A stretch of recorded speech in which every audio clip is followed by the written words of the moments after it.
سب سے پہلے اسلامی مملکت کا جو نظریہ ہندوستان کے اندر پیش کیا گیا ہے وہ حکیم الامت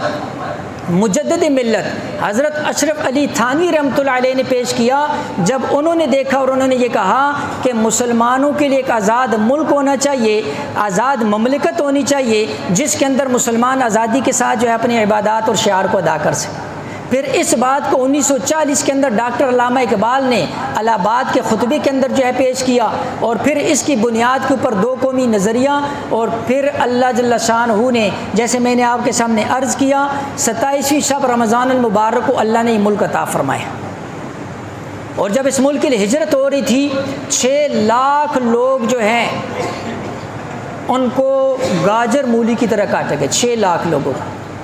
اور تاریخ کے اندر لکھا ہوا ہے 7000 عورتیں وہ تھیں جنہوں نے صرف اپنی عزت کو بچانے کے لیے دریاؤں کے اندر چھلانگ لگا دی تھی۔ ہندو اور سکھ ان کی عزتوں کو جو ہے نا جی خراب کرنا چاہتے تھے، وہ اپنی عزتوں کی حفاظت کے لیے انہوں نے دریاؤں کے اندر چھلانگ لگا دی۔ اب میں عرض کرتا ہوں کہ جب ایک ملک لا الہ الا اللہ کی بنیاد پر حاصل کیا جائے، جب ایک ملک کی بنیاد ہی ایسی ہو، اور یہ تاریخ کے اندر لکھا ہوا ہے پوری دنیا کے نقشے کے اندر کوئی اور اسلامی ملک ایسا نہیں ہے جو لا الہ الا اللہ کی بنیاد پر ہو، واحد یہ ملک ہے جو لا الہ الا اللہ کی بنیاد پر حاصل کیا گیا۔ اس لیے میں عرض کر رہا ہوں باطل کی نظر جو ہے وہ کبھی بھی خواب غفلت کے اندر نہیں ہوتا۔ باطل جو ہے اس کو پتہ ہے کہ کہاں سے جو ہے نا جی مجھے نقصان پہنچ سکتا ہے،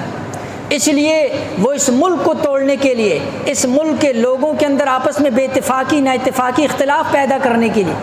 عوام کو اداروں سے لڑا کر، اداروں کو عوام سے لڑا کر وہ اس ملک کو جو ہے نا جی کیا کرنا چاہتے، صفائی ہستی سے مٹانا چاہتے۔ لیکن جس ملک کی بنیاد لا الہ الا اللہ ہو، جس ملک کی بنیاد کے اندر لاکھوں لوگوں کا خون ہو، جس ملک کی بنیاد کے اندر علماء کی شہادت کا خون ہو، جس ملک کی بنیاد کے اندر لوگوں کی قربانیاں ہوں، جس ملک کی بنیاد کے اوپر بچے یتیم ہوئے ہوں، عورتیں بیوہ ہوئی ہوں، ان کی عصمت دری ہوئی ہو، تکلیف پریشانی پہنچی ہوئی ہو، اللہ کی قسم ایسوں کو جو ہے سارا باطل بھی مل جائے۔ میں نے عرض کیا مسلمان غداری نہ کرے، مسلمان غداری نہ کرے، سارا باطل بھی مل جائے، ایسی کسی جگہ کو اس ایمان والوں کو اور ایمان کی بنیاد پر بنے ہوئے ملک اور بنیاد رکھنے والوں کو کوئی بندہ ہلا بھی نہیں سکتا ہے، یہ پکی بات ہے۔ اللہ خود حفاظت فرمائے اور اللہ حفاظت کر رہا ہے۔ اللہ جل شان کو یہاں کے لوگوں سے کام لینا ہے اور یہاں کے لوگوں سے اللہ کام لے رہا ہے، مدارس کی شکل کے اندر، تبلیغ کی شکل کے اندر، اور اسی طرح جو ہے نا جو علماء کی شکل کے اندر، اور اسی طرح مساجد اور مراکز کی شکل کے اندر۔ اس وقت دیکھو پوری دنیا کے اندر اگر تبلیغ کی بنیاد ہے، پوری دنیا کے اندر جوک در جوک کفار اسلام کے اندر داخل ہو رہے ہیں، تو اس کا مرکز بھی اللہ نے اس ملک کو بنایا ہوا۔